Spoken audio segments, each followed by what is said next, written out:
Everyone, আসসালামু আলাইকুম, welcome back to my channel. So আমি আজকে আপনাদের করে দেখাবো যে কোনো শাড়ি থেকে ঠিক কতটা পরিমাণে আমরা ব্লাউজ পিস কেটে নেব। মানে যদি কোনো শাড়িতে বর্ডার না দেওয়া থাকে ব্লাউজের, তাহলে ঠিক কতটা পরিমাণ আমরা কাপড় মেপে নিয়ে বা রেখে দিয়ে ব্লাউজ পিসটা আমরা কেটে নেব। তো কোনো শাড়িতে আমাদের ব্লাউজ পিস দেওয়া থাকে আর কোনো শাড়িতে দেওয়া থাকে না, তখন আমাদের করে ব্লাউজ পিসটা সেখান থেকে কাপড়টাকে মেপে ব্লাউজ পিসটা বের করে নিতে হয়। যেমন ধরেন এই শাড়িটাতে এই সেরকম শাড়িগুলোতে ব্লাউজ পিস দেওয়া থাকে, আমরা দেখেই বুঝতে পেরে যাই যে এগুলোতে কোনটা ব্লাউজ পিস। এই যেমন দেখেন, এটা হচ্ছে আঁচলের পোর্শন এবং এই যে নিচের পোর্শন এটা হচ্ছে একদম ব্লাউজ পিস। এখানে দুটো কালার আলাদা করে দেওয়া আছে, আপনারা দেখলেই বুঝতে পারবেন যে এটা ব্লাউজ পিস। এবার যদি ব্লাউজ পিসে এরকমভাবে বর্ডার না দেওয়া থাকে বা কালার চেঞ্জ করা না থাকে, তাহলে তখন কি করে বুঝবো? তখন বের করার জন্য আমাদের করে ব্লাউজটাকে মেপে নিতে হবে, মানে শাড়িটাকে মেপে নিতে হবে। আর শাড়িটাকে মাপার জন্য আমাদের শাড়িতে থাকে 12 হাত। আমরা সবাই জানি যে 12 হাত একটি শাড়ি কমপ্লিট হয়। তো এরকম আঁচলের পোর্শন থেকে আমাদের এক হাত মেপে নিতে হবে। তার মানে এই যে আমি হাতের যে মাপটা দেখালাম, ঠিক এতটা পরিমাণে হাত মেপে নিয়ে পুরো 12 হাত পরিমাণ মেপে নিতে হবে। এবার যাদের হাত ছোট বা কী করে বুঝবেন যে 12 হাতে সম্পূর্ণ হচ্ছে কি না, বা কমফোর্টেবল নন বা হাত দিয়ে মাপতে, তখন আপনি এভাবে ফিতে দিয়েও মেপে নিতে পারেন। আমার মতে বলে ফিতে দিয়ে মেপে নেওয়াটাই ভালো, তার কারণ ফিতে দিয়ে মাপলে কোনো রকমের ভুল হওয়ার চান্স থাকে না। আমি বেশিরভাগ ফিতে দিয়ে মেপে নিই। এবার ফিতে দিয়ে মাপলে ঠিক কতটা পরিমাণ মাপবো? ফিতে দিয়ে মাপলে আমাদের 5.5 মিটার মেপে নিতে হবে। মানে কোনো শাড়িতে 5 মিটার থাকে, তবে বেশিরভাগ শাড়িতে 5.5 মিটার থাকে।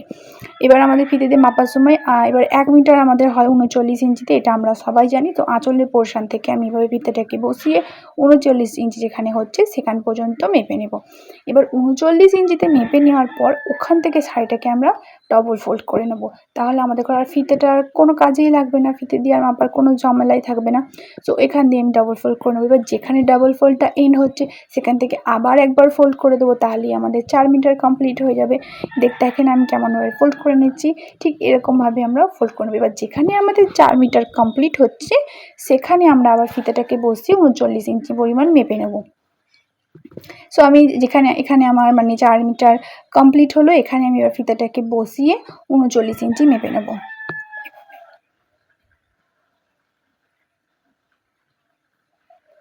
তো আস্তে আস্তে মানে কাপড়টাকে ফিতেটাকে সমান করে এরম ধরে 39 ইঞ্চি যেখানে হবে সেখানে মেপে নেব। এবার কোনো শাড়িতে 5.5 মিটার থেকে একটু কমও থাকে, তো সেক্ষেত্রে কোনো প্রবলেম হয় না।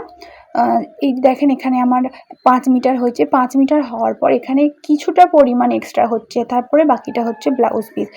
এটা আমি বোঝা যাচ্ছে বলে আমি বুঝে নিলাম। যদি সেম কালারের হয় তখন আপনারা কী করবেন, যে 5.5 মিটার পর্যন্ত মেপে নেওয়ার পর দেখবেন যে ব্লাউজ পিস কতটা থাকছে। যদি ব্লাউজ পিস খুব কম হয় তাহলে আপনারা 5 মিটার পর্যন্ত নিয়ে নেবেন শাড়িটাকে, যদি বাকিটা ব্লাউজ হিসেবে ইউজ করে নেবেন, নাহলে ব্লাউজ আবার বেরোতে চাইবে না। সো আমি এখানে যেটা আমার আলাদা মানে কালার করা আছে সেখান থেকে আমি এবার কেটে নেব। এভাবে কেটে নিলে এটা আমাদের পুরোটাই ব্লাউজ পিস আলাদা হয়ে যাবে। আর কিছুটা পরিমাণ রেখেই কাটবো, যাতে শাড়িটাতে পিকো করতে আমাদের কাজে লাগে। তো আমি এখানে কেটে নিচ্ছি। আর কেমন লাগলো অবশ্যই আমাকে জানাবেন, আর ভালো লাগলে অবশ্যই আমার চ্যানেলটিকে সাবস্ক্রাইব করে দেবেন। এরকম আরও ভালো টিপস পেতে অবশ্যই আমার পাশে থাকবেন।